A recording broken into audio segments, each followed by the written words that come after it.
I think got to know you in the 1990s in the ring of the old Bombay Stock Exchange, and 20 years since then, there's one maxim that stands out about you, that you've said it in numerous parties, bars, in the ring, and I'll say it in colloquial and then translate it in English. It says, "Vadhare vadhare levanu, ghatare ghatare bechvanu." That means buy as the market is rising, sell as the market is falling. What is the wisdom in that, and how do you use it? See, Ramesh, I don't think for a good trader, I think we don't initiate more than 40% of trades which are right. Right, suppose I'm bullish, say, on XYZ stock. Now I buy that stock. If it goes up, it's an indication of the fact that I'm right. And we do what I call is pyramiding. I buy stock at 100, I buy more at 105, I buy more at 110. So what are markets, what is trading? It's basically momentum. So you play momentum. So if the market is rising, its momentum is upwards. So you buy on the rise. If markets are going down, you sell on the fall.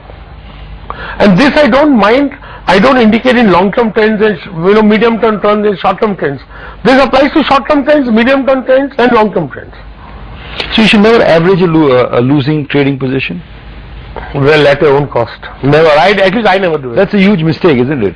Unless or until we believe, suppose I buy a stock at 90 and I feel it's going to have a big upside, and the fall is 4-5%, I might average. Or temporary. But as a rule in trading, I will never ever average. But Rakesh, are you then saying that a good trader should have this highest position outstanding at the highest price? Absolutely. Why not? Who knows what is the highest price? It's counterintuitive though, isn't it? I mean, most people with good profits.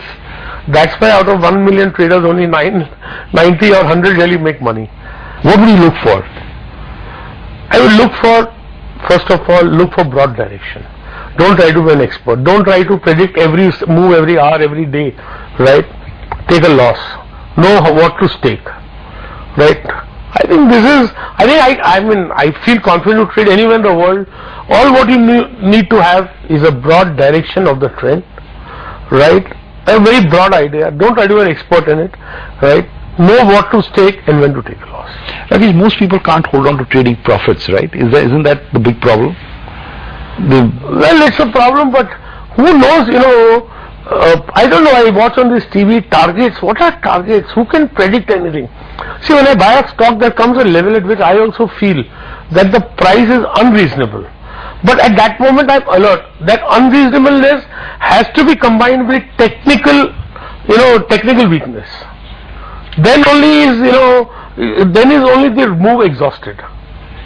So what is the profit? That means the lower tops, for example, or poor volumes, or bad price action. Absolutely. Things like that. General trend. And then the general belief of, just believe in the market, just go up, there's no tomorrow. Trees don't go to the sky. Rakesh, the other thing that all good traders always pronounce is know how to take a loss. Why is that so important in your... Because, see, nobody can predict momentum. It can turn. We never know, all big moves start with small moves. Right? And therefore, the price is the first indicator of what is coming. So if I do a trade, so I buy XYZ stock at 100 and it goes to 120 and I buy more, don't worry, by the time it is 90 it will be all squared up. You take get unease, I can't sleep. I can't eat, I get such unease. And sometimes when the market is against me, I am uneasy up till 9:15. And 9:45 it's squared off, you're fine. In my career also I earned money in trading. It's not that every year I made money. I made it in sports, right? And I made it in certain periods, 89 to 92, 2003 to 2007, 2009, 10, 10, 11 has been a good year. So I have made it in sports, say 94 to 99, I wouldn't have made any trading income. The idea is always, as you said, when the iron is hot, strike. Absolutely. Don't try to make 50,000 rupees a day. And we are not earning in trading by employing billions of dollars in trading. My net capital employed in trading is 1 lakh. So if I earn, say, if I even earn 1 crore, you can't imagine the return on equity.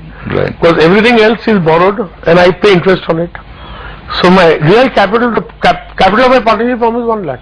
Really? Yeah. That's interesting. So it's pure leverage. You don't pure have leverage. personal capital into I put mine and my wife's assets and borrow money and I use that.